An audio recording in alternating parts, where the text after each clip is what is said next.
Salut!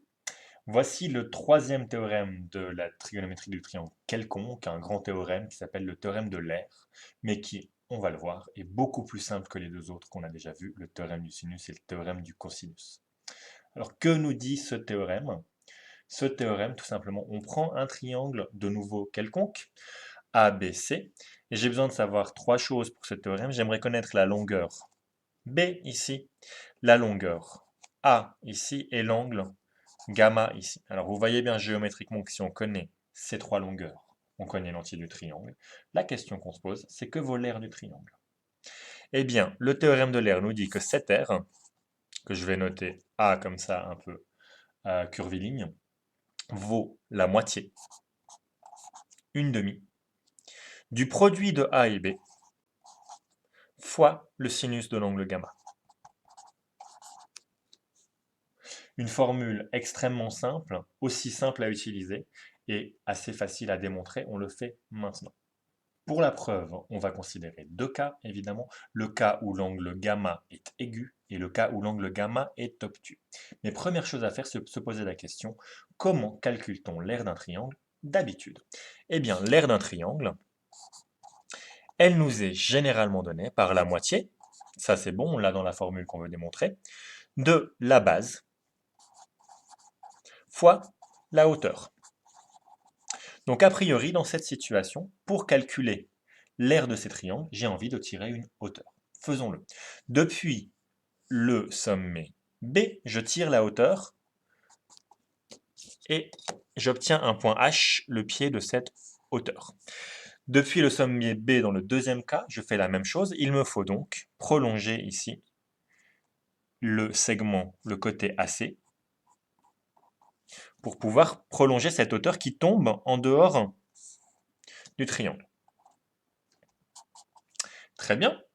Que vaut mon R? Eh bien, mon R, dans les deux cas, c'est donc la moitié, la base, dans le choix que j'ai fait d'orientation du triangle, c'est le segment AC, de AC fois la hauteur, qui est dans les deux cas, le segment BH. Très bien. Je dois me poser la question, quelle est la longueur du segment BH, puisque AC, je le connais, c'est simplement le côté B, puisqu'il fait face au sommet grand B. Très bien. Que vaut BH? Voilà la question et je dois la traiter dans chacun des cas. Je vais diviser ces cas en deux cas, j'ai 1 et 2. Dans le premier cas, eh bien tout simplement, je regarde le triangle rectangle BCH.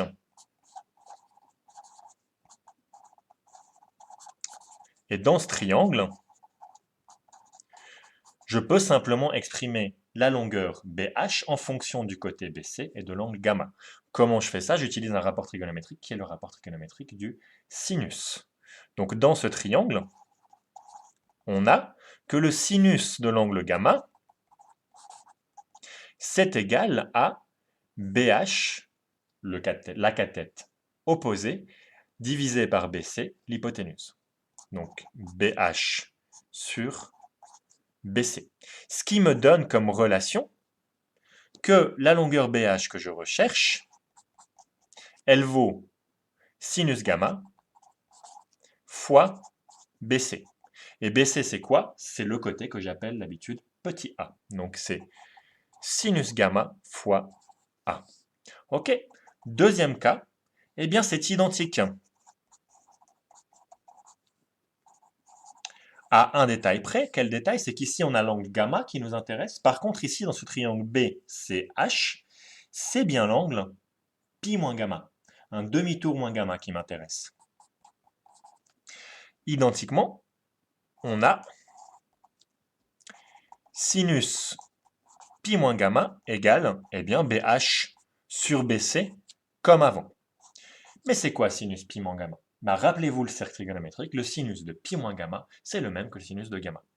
Donc ici, j'obtiens exactement la même chose. J'obtiens que BH égale BC fois sinus pi moins gamma, qui est la même chose que sinus gamma. Et donc, j'obtiens bien sinus gamma fois A. Et donc, dans les deux cas, j'obtiens la même expression pour la valeur de BH, sinus gamma fois A. Il ne me reste plus qu'à introduire cette expression dans la formule pour trouver